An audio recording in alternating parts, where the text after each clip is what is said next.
Okay, so our most advanced planes never crash.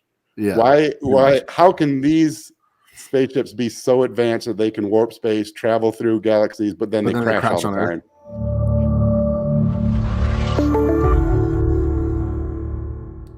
What's up, guys and gals and you lifters and everyone out there listening to this?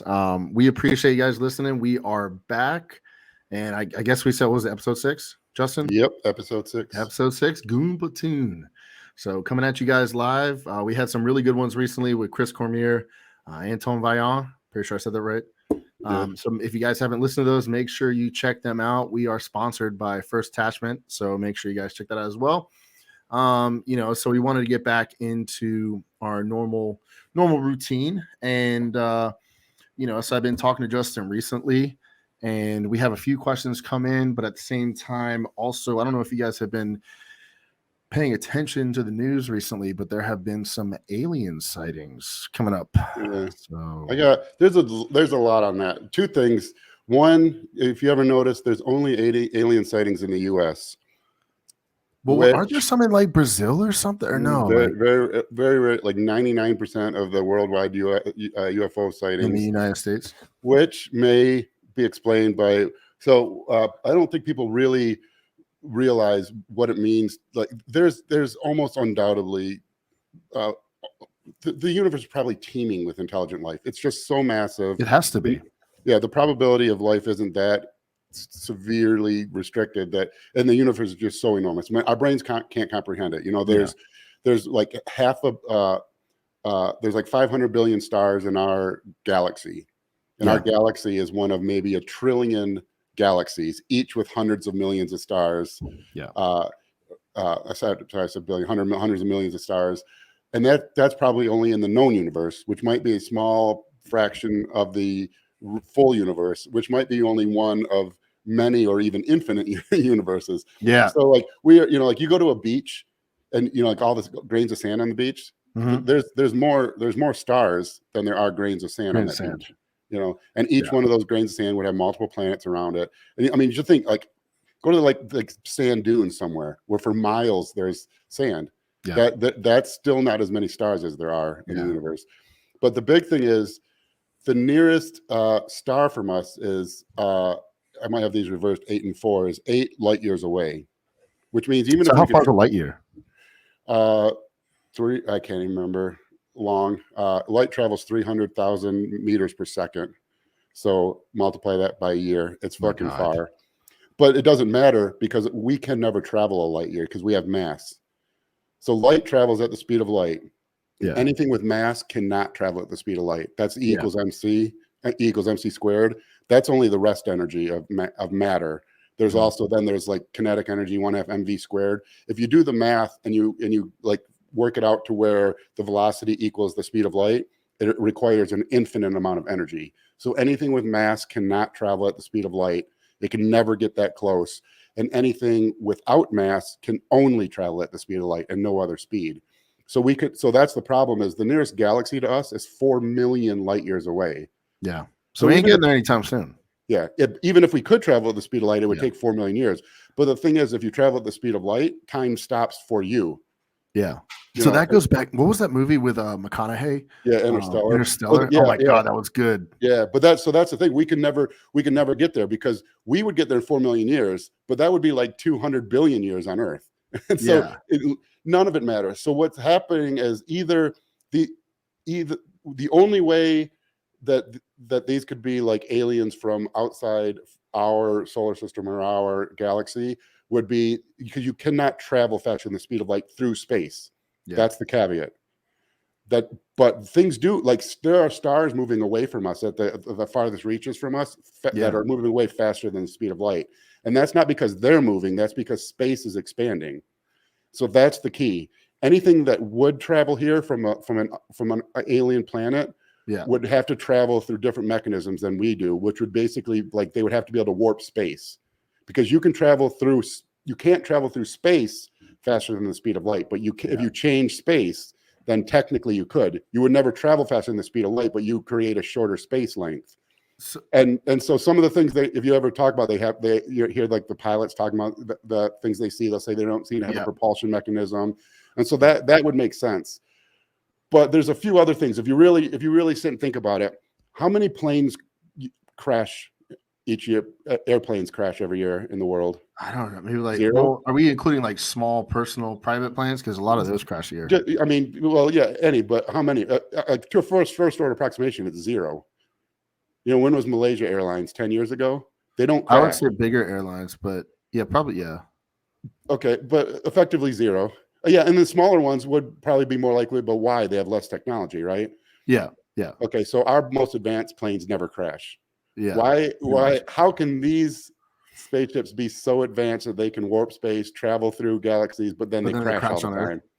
Yeah, so that's one thing that doesn't make sense. The other thing is that they always crash in the United States. And I would ask if have you ever seen a B-52 bomber? Because we're the greatest, bro. Have you ever seen a B-52 bomber? Yeah. Let me bring this up. Yeah, the cool thing is we got when I'm driving the B-52 to the gym, bomber. What's the one that looks like you're talking about oh my gosh, can I send it to you really quick?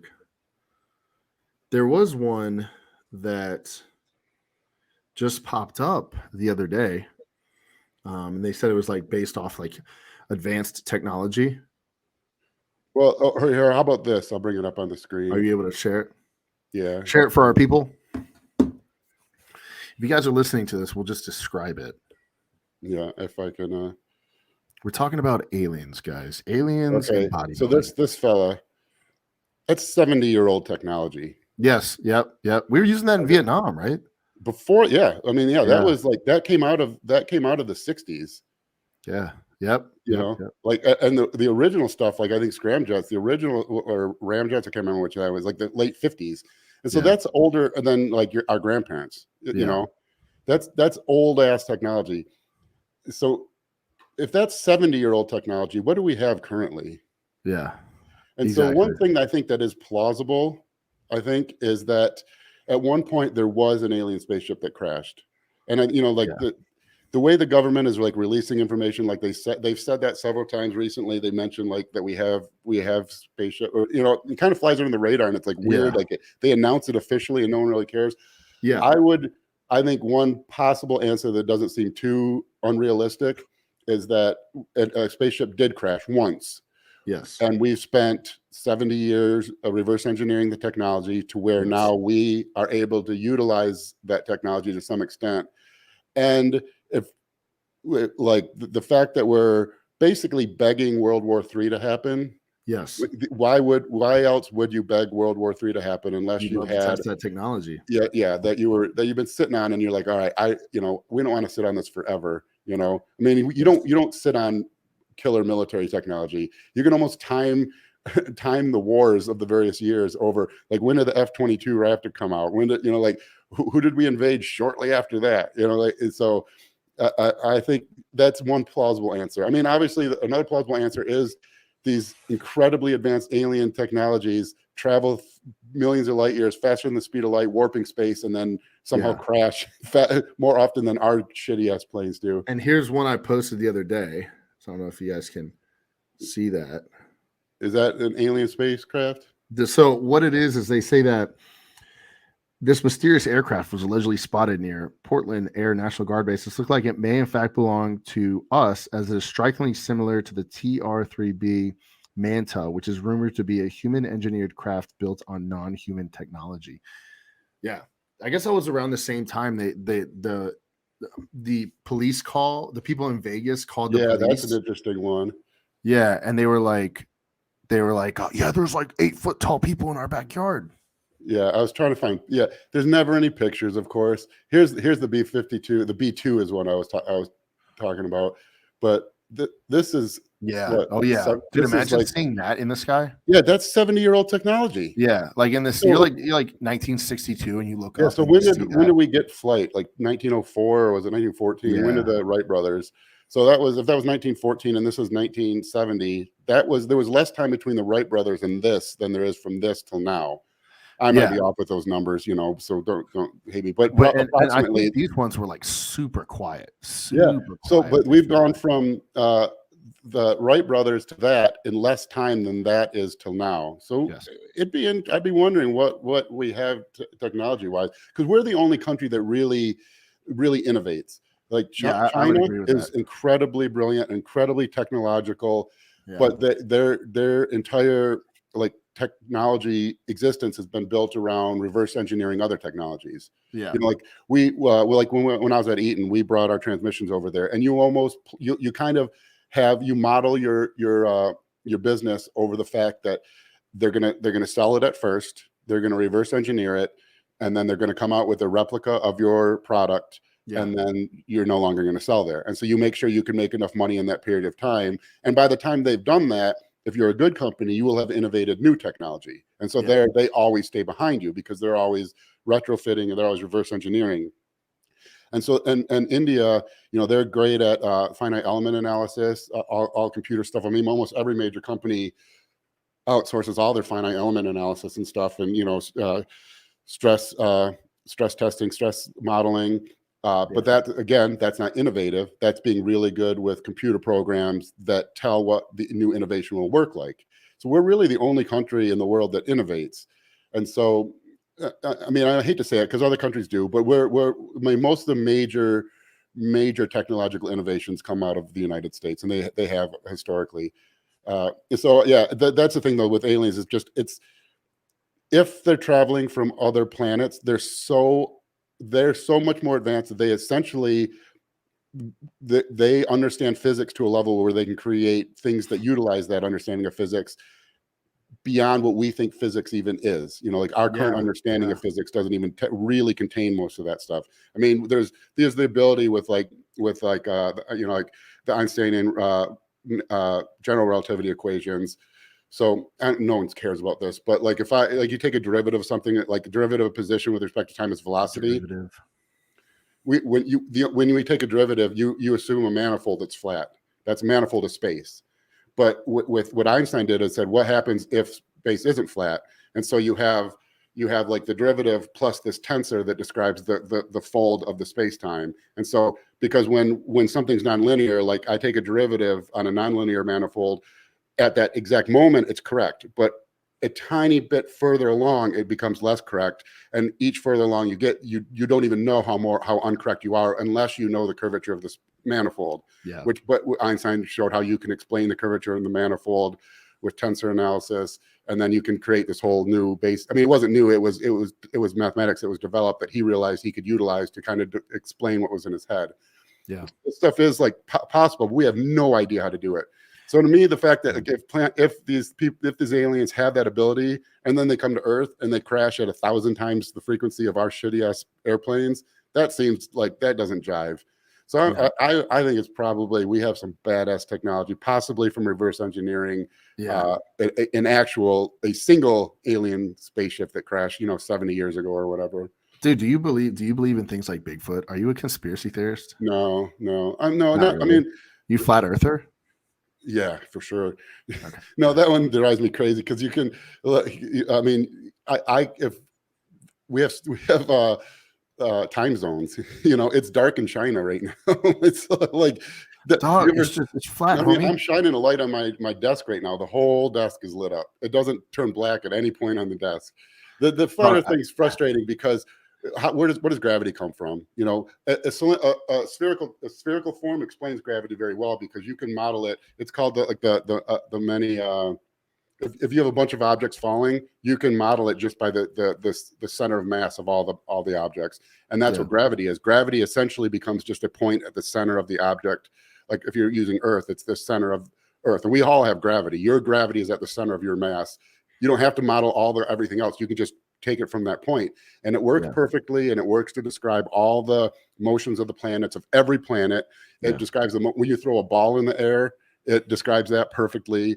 And that's a 1 over r squared force, or a 1 over r potential, where r is the radius of the mass. And so that just works. And so there's no need to that works so well that you have to invent new gravity. You have to invent new laws of motion. You have to invent all these new things to have a flat Earth. What, you know, it's like people don't seem to understand what gravity is. They think gravity is down. You know, like down doesn't mean anything. You know, down is only in reference to something else. You know, listen, man. I took a cruise. I went all the way to the edge and I looked over. So yeah, it's like The Gods Must Be Crazy. There was a movie in the 80s about that. Yeah, I went to the edge. Stupid movie where like a Coca-Cola bottle falls out of the air from an airplane, and this tribe finds it, and they decide they have to walk to the end of the earth, and they find like a cliff and throw it off the end of the earth. But they did like 3 movies of it. It was like one of those movies that was always on HBO on like a Sunday afternoon. Yeah, and someone took that. Someone got really high, took that, and was like, "I'm making flat Earth theory." Yeah, and if Occam's razor just kind of fights against flat Earth. You know, why is every other planet spherical if ours isn't? How does the moon stay in orbit around? I mean, I guess they probably say the moon is not the moon; it's like some other thing probably, or they say the sun's close, and I don't care. People can believe flat Earth if they want. I don't care what it is. If you do any astronomical equations, or you do any astrophysics equations, or you do any modeling of any like celestial objects, it only works if you use the 1/r squared force, and Earth has to have that also. Now, special relativity takes into account higher ordered things, which like describe the perihelial motion of Mercury. So like now we lost like 96%. Yeah, I like it's, but yeah, but the alien thing is it's interesting, but it's. I mean, you think they've come at least once?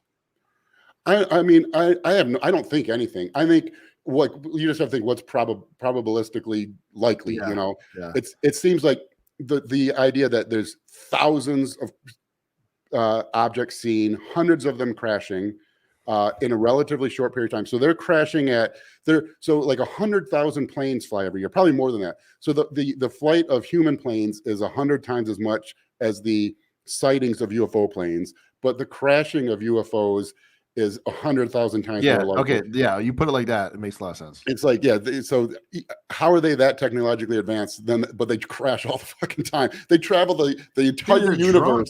They try to travel the entire universe, and then they get to Earth, and then boom, oh shit, I forgot how to fly.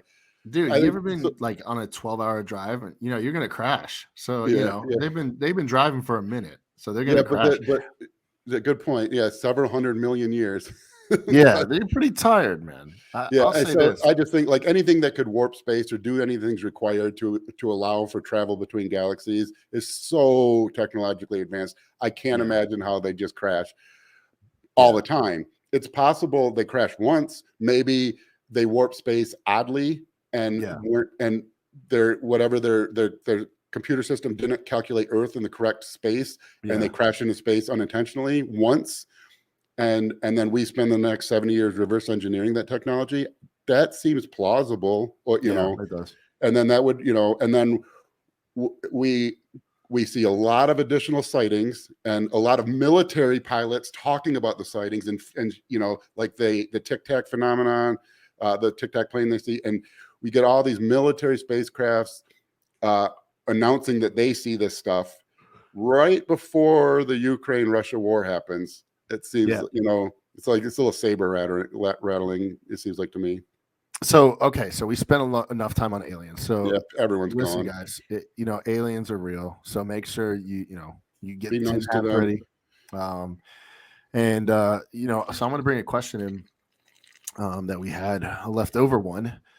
Justin, would you rather have more so you have to have one or the other? Would you rather have big lower body, small upper body? And I'm talking like small body. I'm not talking like, it like matches. I'm talking like you have like 14-inch arms, right? And like 32-inch quads. Or would you rather have a big upper body and small lower body, which some guys already do? Okay. But your upper body is jacked, dude. I mean, I thought like Ronnie Coleman jacked. Is the penis part of the upper body or the lower body? I would say it falls below the equator. So is that proportional? Well, for a bodybuilder, that's not going to be like. If my lower body's small, is my penis also small? Because if so, then that's the one I'm going with. Because hear me out, I'm married. Well, no, the smaller your legs are, the bigger it looks. So no, I'm talking totally different. I want it small. I can sneak in. Well, then you want big legs then. You want No. I want small legs and a small penis, so I could sneak in while she's sleeping. You just said it was part of the same thing. Well, no. I'm talking strictly like skeletal tissue, just like quads, hamstrings, glutes, calves. It's skeletal tissue. We call it a boner. I mean, it's close. It'd probably big upper body. I would hate it, but like I don't want 14-inch arms. I don't care how thick my adductors are. If I got 14-inch arms. Yeah, that's true, man. If it was like if I had a kind of like a weak upper body, but I had like Tom Platz legs, that'd be pretty cool. Yeah, you'd always wear shorts. Yeah. I mean, yeah, because Hoochie Daddy shorts are in now, right? Yeah, and I saw a saying where it's like, new people to the gym look at your arms, and then like OGs and like real lifters look at your legs first to see if you're legit. Which I'm like, I thought about it, I'm like, that's so fucking true. Anytime I see someone in the gym, like, oh, this guy's big or whatever, I'll look over and like the first thing I look at is like calves, like quads, like see if his legs look good. I mean, my training is so much less than it used to be and so much less strict and rigid. But I can't miss a leg day. I'll skip, like I'll put off if I'm busy or whatever, I'll put off anything else. Still to this day, I have this like pick a leg day, strong fear that I'm going to walk. I mean, it's not like my legs are big, not like when I compete or anything, but I have this fear that I'll be the upper body guy. Didn't you just train? Didn't you just get off training? Yeah, I train legs. Yeah. Oh, okay. Yeah. Well, yeah. I mean, if I had to pick, I'd probably do legs. I'd probably pick big legs because I just wear like a sweatshirt everywhere and people would be like, oh my God, he's so big. But I just never take off, or I wear like long sleeve shirts and just train.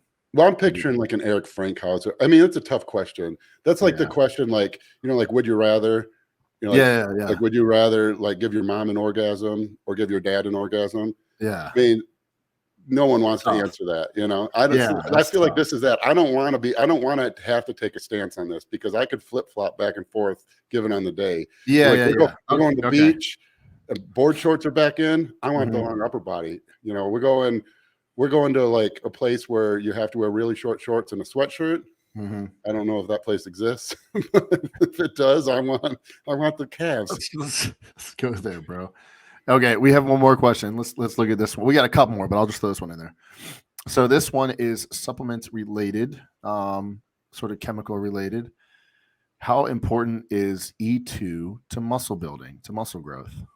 So your estrogen levels. It's not that's a kind of it's more loaded of a question, I think. Very, very, very low E2 can be detrimental. And it's not my like area of like super interest. So I don't know exactly how, I don't know of any like growth pathways that really, really strongly blunts, but you're going to feel like shit. Your joints are going to be, achy. And so, and then when E2 is a little higher, your joints are going to be better. You're going to, your health markers will be better. Your cholesterol will be better. Your joints will be more lubricated. And so it's like more of a secondary thing, I think, but it's tough. Like, and one of the worst things I see though is when people bury their E2, when people are doing like a milligram a day of Arimidex and all year, Yeah, you do it like all year. Yep, guys are so worried about gyno. And it's like, oh God, you're just like, your HDL is probably like 1. Yeah. Your bone density is probably also 1. Like that's not a measure for bone density, but yeah, I mean, estrogen's really healthy in general. I mean, women live forever. They get to spend all their husband's money after the husband dies. And partly that's because of estrogen. But it's not, I mean, if estrogen was good for muscle growth, then women would be jacked. So it's a loaded question. It's like a balance. It's a safe balance. Yeah. You don't want rock bottom estrogen, but you also don't want an estrogen reading of 500, and you don't want to be growing titties. Yeah, definitely not. I mean, so I have something that I wanted to talk to you about, since we are the Goon Platoon. I had never really heard. I don't even know. You might have told me a long time ago, but what was the hardest thing about getting out of being, because a lot of people know you as a coach, a lot of people know you as for what you've done after, which is rightfully so, but Justin was a big time competitor back in the day. So what was the hardest thing about going from competing to retiring, and then also quote unquote downsizing for like health reasons. You know how some people are like, dude, I would never get that small. Why did that pro downsize? Like, well, for I don't obvious understand reasons, but how they downsize that much. I'm a naturally bigger guy, so like there's no. I think a lot of pros say that. I'm sorry to cut you off, but the hardest you're thing was like having a reason to be alive. It sounds bad, but yes, like, like when like the joke is, what day is today? Like an average person says Tuesday, a bodybuilder says leg day, or I do it's arms. Like I miss having that, because that, like, you have every day is a purpose, and it's exciting. Yeah, and that's really, really exciting. I don't think people I don't think most people ever get that. And then I don't think when bodybuilders try to get out of the sport realize how much that meant to them. But like today was Wednesday for me. It wasn't leg. I did legs, but it used to be leg day. Now it's Wednesday, and that's a big. That was so much harder than I thought it would be, because I don't remember a time I didn't compete. One of my first memories was, I think I was about 3. My dad was like, loved sports, and I love sports. I don't think I had a choice, but I would have loved them, I think, either way. But I remember having a big plastic rubber, or big plastic red bat. And the barrel was huge. Every kid in the 80s that was like 3, and my dad had these like little plastic baseballs, and I remember like hitting the wiffle ball. It's a yeah, wiffle ball. but it was a solid ball. It was a solid like wiffle ball, but it was for kids. Okay. Like you'd get it at like Kmart. This is back because we didn't get that special.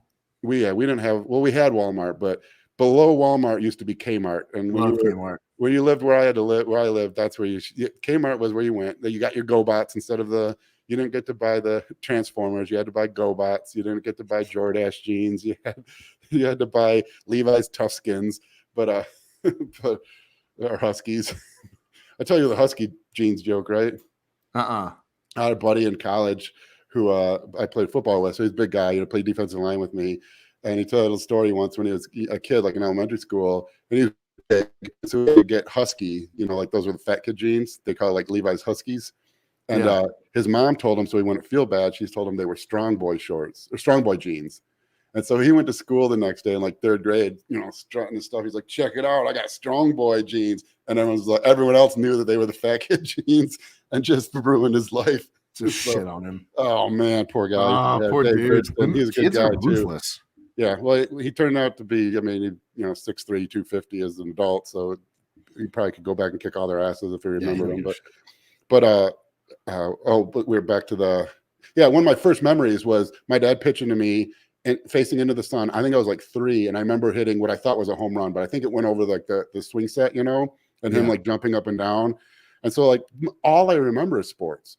I remember like every all-star team I made in baseball. I remember like getting a varsity, because I went to a big high school. My high school had like over 2,000 students. So like mine was tiny. What yours was? Yeah, I went to an all-guy. Okay, guys, this is why I'm so screwed up in the head. I went to an all-guys military Catholic school. And so were Catholic school boys like Catholic school girls? Oh yeah. Anyway, continue. But it's like I played every sport. I remember one time a parent, like some one of my dad's friends, knowing how much I love sports, saying like, well, it's gonna be hard to pick only 3 sports in high school, right? And I was like, I won't. I'm gonna play 4. Like thinking, I don't know. But I remember like I got moved up to varsity as a sophomore, and like I lettered as a freshman in wrestling. I moved up in baseball. I was captain of baseball team, captain of the football team. I didn't get any good offers. So I played Division III football, but I was captain there, 2-time All-American. Then I went into bodybuilding. Then I went into powerlifting. And so from the age of like my first memory was like sports and competing. Yeah. And then until all the way up until like almost 30, when I decided I'm done. And thinking it was, I thought I was ready, like I didn't, like I just lost it. Like there's the thing that you have like, and I know exactly what you're talking about. Yeah, like I remember, and I've told the story multiple times, but like when Tiger Woods like had the thing with his wife, and then he stopped being Tiger Woods, and he wasn't winning every tournament. And I remember just thinking like, how does that happen? Because I couldn't imagine not having that like passion, but that happened to me, and it suddenly like the option of like missing a workout, it wasn't an option before. It suddenly like became an option, and I just knew like you're not. I had only ever done everything correct. You know, I had never cheated, never missed a workout, and my whole life was that way. And I still, you know, I hadn't turned pro yet that way. There was no way I was going to get better by, you know, not doing that, by starting to miss workouts and wait. So when did you stop? Like at what age? 30? No, 27. Oh my God, that's like when I started bodybuilding. Yeah, I had kids. I mean, okay. I don't have any kids yet. Yep. Yeah, like looking back, I wish I could have found a way to, because I knew right after the USA's, I was really bummed after prejudging. I kind of messed up my peak. I had a lot of like kind of hype going in. And then after that show, Flex Magazine picked me as the one to watch for next year, you know. So like I was like on the fast track, but something happened. Like I just like that peak, my mind wasn't there. You know, and like I just like that was the first time I thought about dying young with kids, you know. And it's stupid because it's not like I don't think I was doing anything. I think I played it relatively safe. I mean, I don't have any health issues like bodybuilding related. You know, I have like autoimmune stuff, but I knew I was done. And then but I was not prepared for. I was depressed for a while without it really realizing. I tried to go back to school, and I thought I could like transition that passion into math and physics, which sort of worked a little bit, but like it wasn't the same. And it's still hard. It's still really hard because like now, like it's a different life than it used to wait. I mean, it was always like it had a like a baseball game I was excited about, or you know, Saturday was football, or I had, you know, a powerlifting meet, or I had and like now I don't have any of that. And it is hard. I mean, the business stuff, it's fun to try to grow the business, and but that's not as like linear. You know, like bodybuilding, simple. I do all the things to make myself bigger and more muscular. I'm going to be a better bodybuilder. I can do all the right things business wise. We can make the best podcast. I mean, we've had Juju Mufu, Chris Cormier, Antoine Valiant. Like our right out of the gate podcast guest is like A-list as far as bodybuilding is concerned. We got another good one coming up, guys. So like, you know, but but we're not getting 1 million views, you know, so you can do all the right things in business and still fail, you know, or not, you know, it's just not as clear cut linear. Bodybuilding and powerlifting, you know, either if I'm stronger than everyone else, I win. I can have a better podcast, or I can have a better supplement company than everyone else. Doesn't mean it's going to survive. Yeah. But it was hard. It was really, really hard. Yeah. So I mean, I could see it. I could definitely see it being hard. When I got out of powerlifting, and I was done at 26 when I set the world record, and I did one more meet. I pulled my hamstring warming up. Then I had a bunch of IT band issues and stuff that had just been nagging me forever. And then I decided to go to bodybuilding. But you know, people were kept asking me for a year or two. I mean, at least 3 years, and we're like, "When are you coming back? When are you coming back? When are you doing it? When are you doing it?" And a part of me was like, I'm bigger now. I want to go back. I want to try it. You know, I know I could break the records and stuff, and then the further I got from it, and I guess doesn't work. I tried. I thought. I mean, I tried a couple times to come back. It's just not. No. You have your time. Yeah, and you don't get it back. Dude, it was like it took me like 5 years. Like once that like fourth or fifth year hit after I was done, like 30, 31, I was like, no, I'm done with that. Like I don't even want to do it anymore. And what did you do between those years? They feel like lost years. It's hard, right? I will say, you know, because, you know, we just won the Arnold Super Heavy Amateur. That was probably the moment where I was like, okay, this is worth it, right? And so we're gunning for a pro card North Americans. And if we turn pro and compete as a pro, then it's like, this is worth it. But I will say in the in-between times have been, I mean, because there were times where it was, from my first bodybuilding show in 2017 to 2020, I was going to compete, right? So I took like 2.5 years off, was going to compete. It's a long time off. And then I was excited. Then COVID hit. So we had to wait another year. So now it's 2021 is spring. And it's like, you know, we won the overall at that show, the comeback show. And then we got smoked at USA's. And then it was like, what am I doing this for? Like, I just wasted 4 years. Like, but yeah, it's definitely, but you know, like you said, you work hard enough, things buff out in there. Yeah, but there's I don't know, there's like people like, you know, like people that don't like the sport, don't understand it, but there is something just really, I don't even know the word. It's really, really exciting. I mean, like 2004 to 2007 were my competitive years. But like, it's crazy, man. But if I look back, like if my mental memories of life, a very disproportionate amount of memories come from that period, because it was such an important time in my life. Every day was like meant something. There were no wasted days. Every day was for a reason.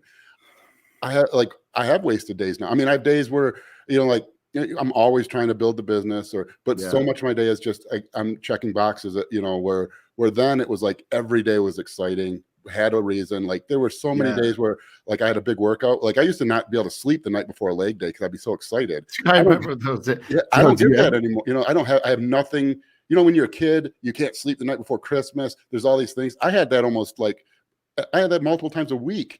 Now I never get that. Dude, let me ask you this. Talking about that, I feel like when people are driven, like you're almost born with it, right? It's almost like I remember playing video games. My mom would talk about this.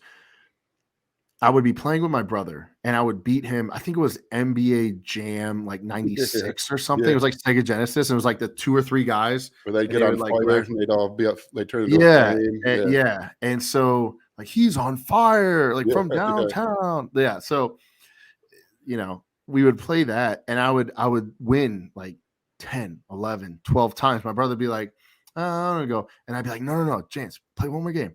And he would play and he'd beat me. Right. And then immediately I was like, nothing else matters. I have to beat him again. Like I have to leave on a winning note.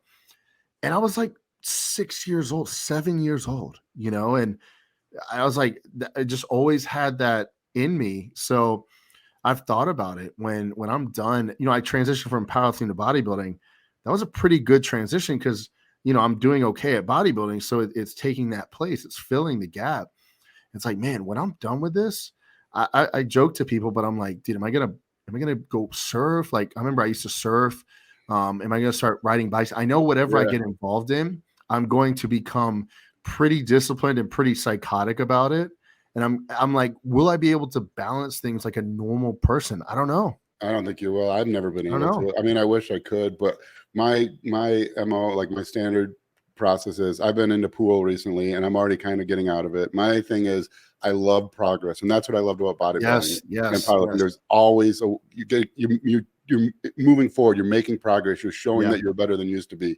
Yeah. And so I really like, people don't realize you can get like the top 10% in just about anything pretty quickly. So like if you want to learn to play the piano, you kind of get obsessed about it. And like people, like anyone who's been a bodybuilder knows that obsessed. There's like, oh, I want to learn the piano and I take 30-minute piano lessons twice a week. You're never going to learn the piano that way. If you get obsessed about the piano and you come home from work and you sit there for 6 hours every night, and while you're at work, you're like reading things on the internet about piano and learning about notes and music and chords and, keys, and you're thinking about it all the time. In a month, you can start playing songs to where, like people that don't know how to play the piano will be like, wow, you can play the piano. Same with guitar, in a couple months, you can start playing stuff and be like, oh, I didn't know you play the guitar. But then going from that to being a brilliant guitarist or brilliant pianist, there's like that it's like a curve, like logarithmic. It's like get much better.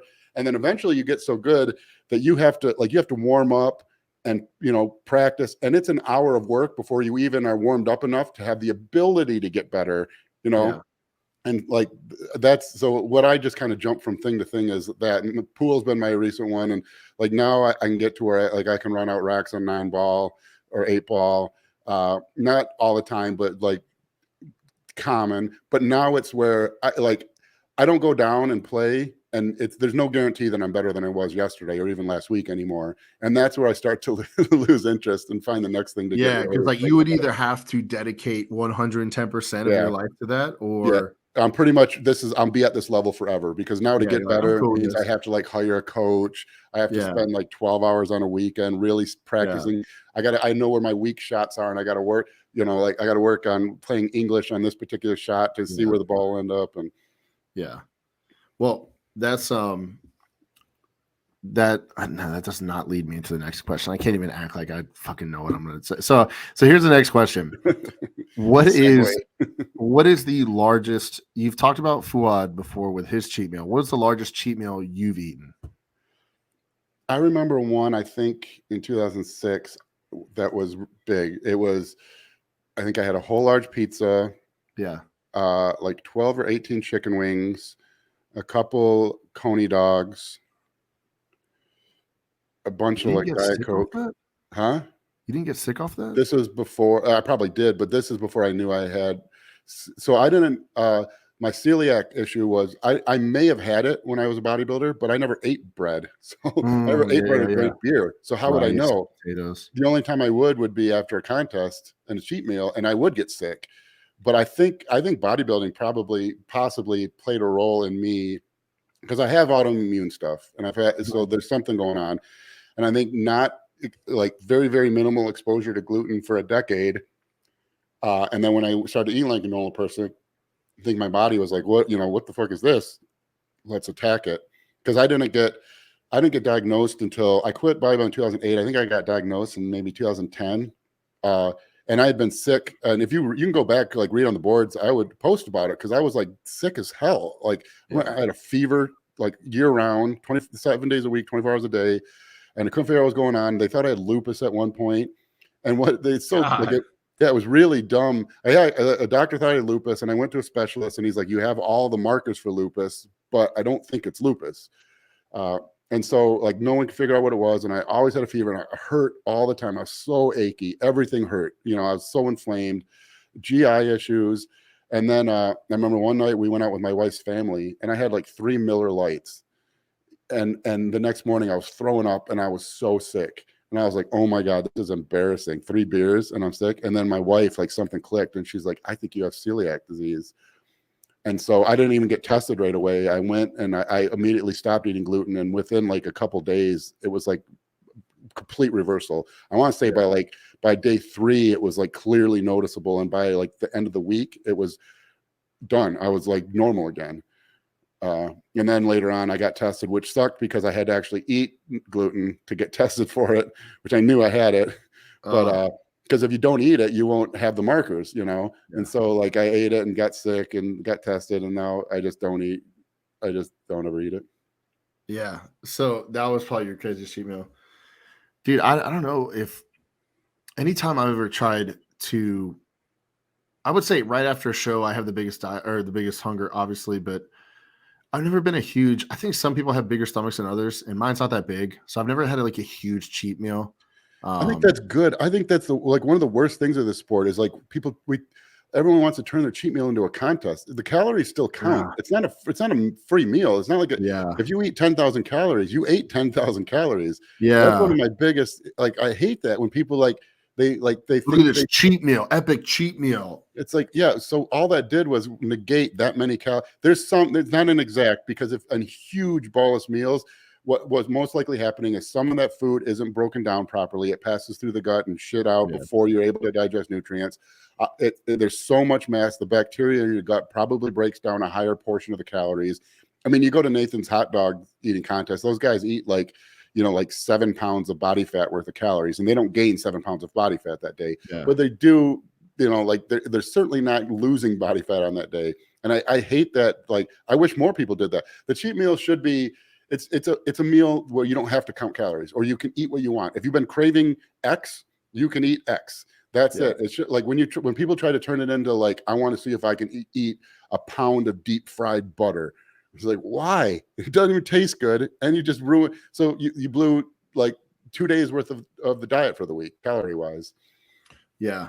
Yeah. And I've noticed that because like I'll have, I don't know, like a double cheeseburger with fries, or like I'll order a large pizza and eat like maybe 5 slices out of it, and I'm good.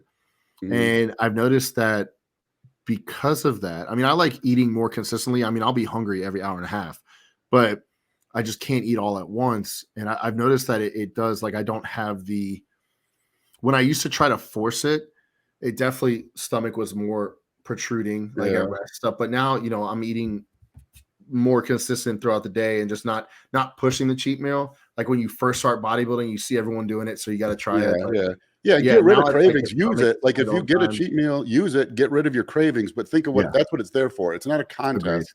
Agreed. It's there so you can stay on the diet the rest of the week. Agreed. I do have a big appetite though.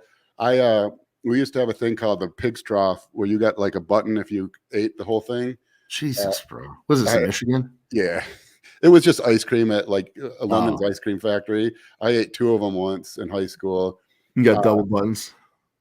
Yeah. I went to another place where they had a 44-ounce steak, and you got like a picture with your name on a Polaroid with your name. 44 ounces. Yeah. Dude, you know that was heavy in your stomach. Dude, that was nothing. What's funny is this is when I was like big and like I was devouring food. So we went there. I got the thing, and I was eating it with like Texas toast and my potatoes, and I was just eating it like a regular steak. I knew I was going to eat the whole thing. I was hungry, and I was like 285, and I had a big appetite anyways and a big stomach. But the waitress came back for some reason, and I had already finished it, and she's like, oh, what time did you order it? She thought it might have been a time record, and I wasn't even trying to. I was like, I ate my Texas toast and my potato. I used to be able to eat a lot, and my wife's family doesn't quite realize that I'm no longer that. So like when they bring food over, they still bring me like, oh yeah, like here's 2 whole turkeys. I'm like, no, I don't do. You're still 285, Justin. I'm about bad. I'm 270, but it's not like it used to be at all. Like it used to be. No, that's another weird thing that doesn't make sense to me, because my body fat isn't outrageously high. It's obviously higher than it was when I was 270 as a bodybuilder. Yeah. But I don't understand where the weight. It's like old man weight. Dude, I know what you're saying though, because when I was powerlifting, when I was natural powerlifting, I went up to 250. When I was in USAPL IPF, I was 231, because I was in the years that they did the 231 105 kilo class. And then I competed 242, but I was walking around about 250 natty, 245, 250 natty. And I wasn't fat. Like I didn't have a gut. Like, I mean, I was definitely not lean, but I wasn't fat at all. I still see a little bit of abs. And, and then I look at now, it's like, okay, I'll be 260 or 255 on stage. And it's like, it looks like a different person. Oh, it's totally like you're different. So much bigger. Rounder. It's so weird. Like a 3-dimensional look. I look back at some pictures, like the like Dusty Hanshaw posts them sometimes. There's like the only pics I really have, and when I competed, like the back porch pics, they were pics of me on my back porch. Yeah. Do you have those? Pull it up right now so people see. Oh man. You might have one. Guys, we might be able to show you Justin in his prime. It's on my Instagram, but I'll never find it there. Oh, because it's too far back.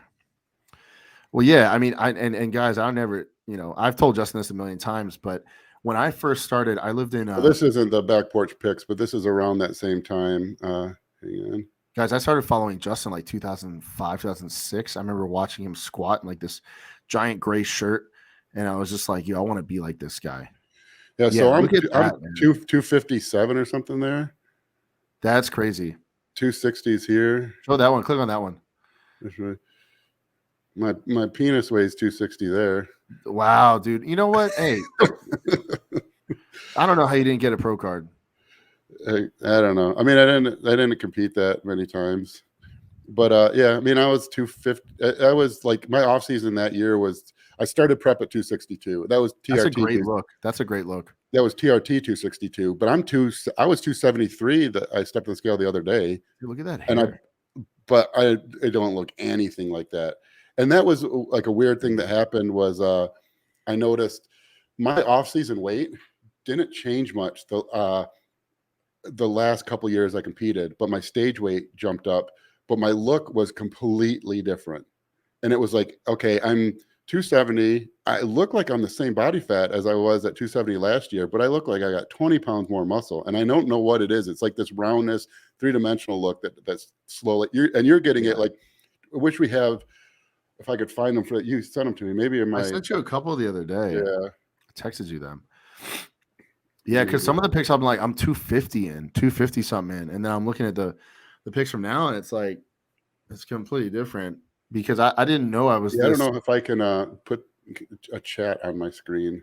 I didn't know I was this like round with the muscle bellies until the last like maybe year and a half. Probably the last year and a half is when the muscle belly started really like becoming round and full. And it was like, where the hell did this come from? I might have to show this screen. If we were on a live stream and we're getting a bunch of boomer comments right now, but let me see if I can drag it onto this. Can you see you on this? No, I just see Justin Harris. Yeah, damn it. Yeah. Technology. Yeah. It was one you're talking about, but yeah, it's like incredible the difference. Yeah, it definitely, I don't know, man. It's something weird about like the density and like I think right before I started working with you in 2020, summer of 2020, I was almost 300 pounds. I remember that. And then you were like, all right, well, you need to cut back down. And then, I was pretty big then. I wasn't like super fat or whatever, but I was big. And then every off season, I've always been like high 270s every year. But the weight on stage and everything is just it's a keep going totally up, different up, look. up. Yeah. Yeah. All right, let me find it here. Yeah, because this is pretty crazy. I don't know. What is your weight difference there? Oh yeah. So the one, yeah, hold it right there. Oh no, too close. Right there. So the one on the left for people to see, that was right before my first show. That was like 8 weeks out from my first show. I just quit powerlifting. I was 240s, 245.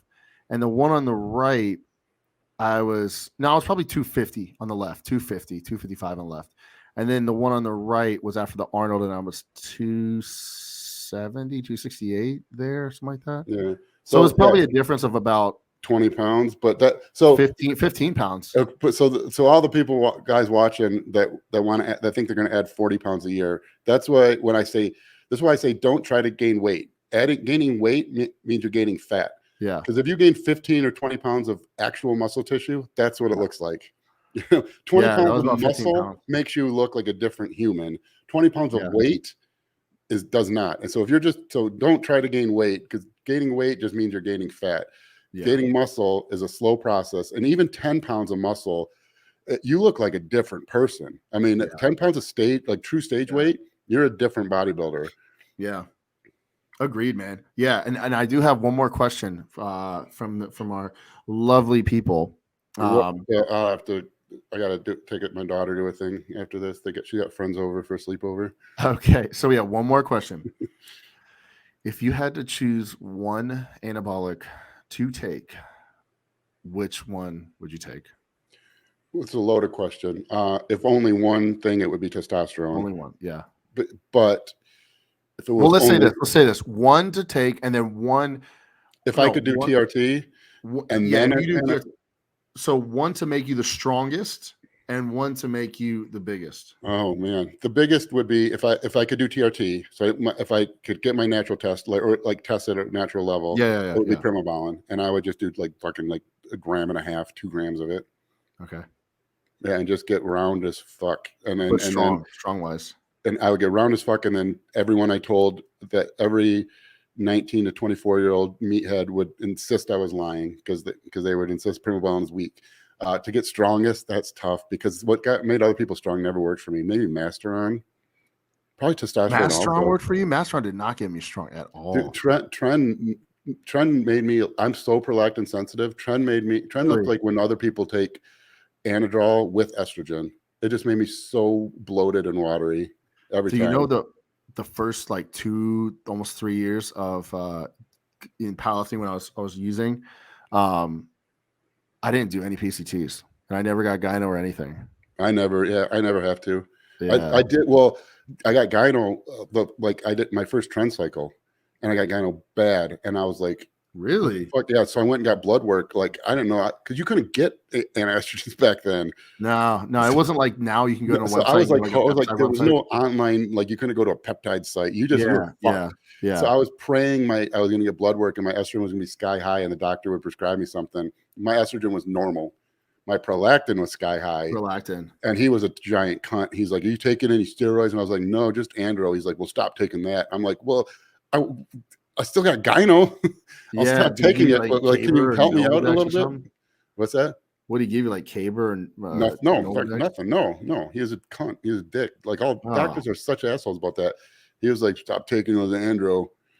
I was like, "Well, that's wonderful, but what do I do about the problem I currently have that your job is to treat?" But they didn't back then. Caber and stuff wasn't a thing. They thought it was progesterone. That was I went and I immediately like posted on like anabolics or something. This was like 99 or 2000, and I was like trend gyno isn't progesterone, because people used to say you had to take something that was like U-641. It was like some progesterone medication. I was like, I don't think it's progesterone. And actually, Dr. Todd Lee talks about this. He's got some interesting insights on this. But I said, it's raising my prolactin. And so I found dopaminergics. And back then, there wasn't even like Caber and stuff.